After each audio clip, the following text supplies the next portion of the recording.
Holding a black t-shirt with the name of Syrian President Bashar al-Assad written on it, an Argentine citizen joined this week's pro-Palestine Nakba demonstration in Buenos Aires.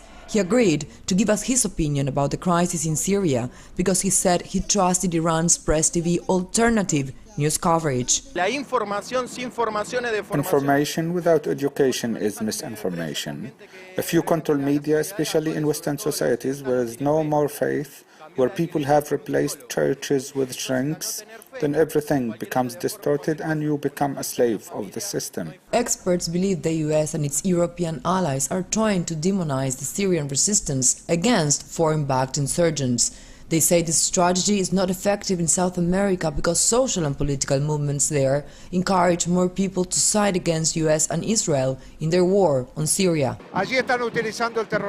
They are using terrorism, mercenaries, Qatar's money, Turkey's and NATO's help in Syria. But in Syria there is also resistance. There is a nationalist army and people who are determined to give their last drop of blood to prevent Syria from falling. We must think it this way. If Syria falls, then they will target Lebanon to destroy Hezbollah and then Iran. Those who believe people have to decide who their leaders are cannot allow it. The Syrian people have long chosen their rulers. Evidence on the ground shows Western claims of promoting peace and democracy around the world are false.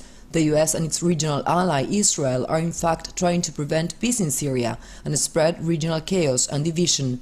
And the mainstream media has been helping the hegemonic powers in their war against the Syrian government and its people. Israel has just bombed Syria's sovereign territory.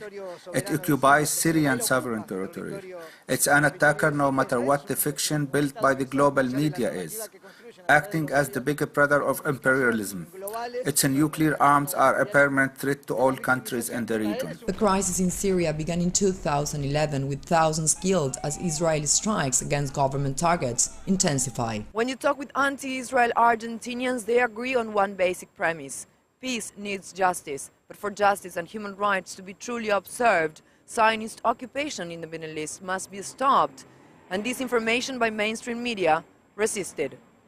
Constanza Heller, Press TV, Buenos Aires.